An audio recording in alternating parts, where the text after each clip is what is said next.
শীতে কাঁপছে উত্তরের জেলাগুলো। ঠাকুরগাঁওয়ে সকাল থেকে দুপুর পর্যন্ত ঘন কুয়াশার চাদরে ঢাকা চারপাশ।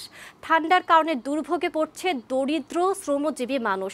তবে জেলা প্রশাসনের পক্ষ থেকে জানানো হয়েছে, দরিদ্র মানুষের জন্য শীতবস্ত্র বিতরণের জন্য সর্বোচ্চ প্রস্তুতি নিয়েছেন তারা। লালমনিরহাটে শীতে জনজীবন বিপর্যস্ত। ঠান্ডা উপেক্ষা করে মাঠে কাজ করছে শ্রমজীবী মানুষ। শীতের কারণে বেশি কষ্টে আছে শিশু ও বয়স্করা। জয়পুরহাটে ঘন কুয়াশায় ঢাকা থাকছে দিনের বেশিরভাগ সময়। দুর্ঘটনা এড়াতে রাস্তায় যানবাহন চলছে হেডলাইট জ্বালিয়ে। নওগাঁয় দুপুর পর্যন্ত সূর্যের দেখা মেলেনি। আজ দেশের সর্বনিম্ন তাপমাত্রা রেকর্ড করা হয়েছে পঞ্চগড়ের তেঁতুলিয়ায় 10.9 ডিগ্রি সেলসিয়াস।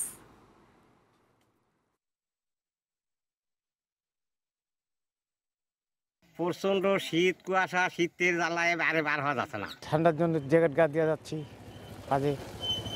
ঠান্ডায় ঘর বাইর হওয়া যাচ্ছে না, কুয়াশা, কিছু দেখা যায় না, কাজ কাম করতে সমস্যা হচ্ছে।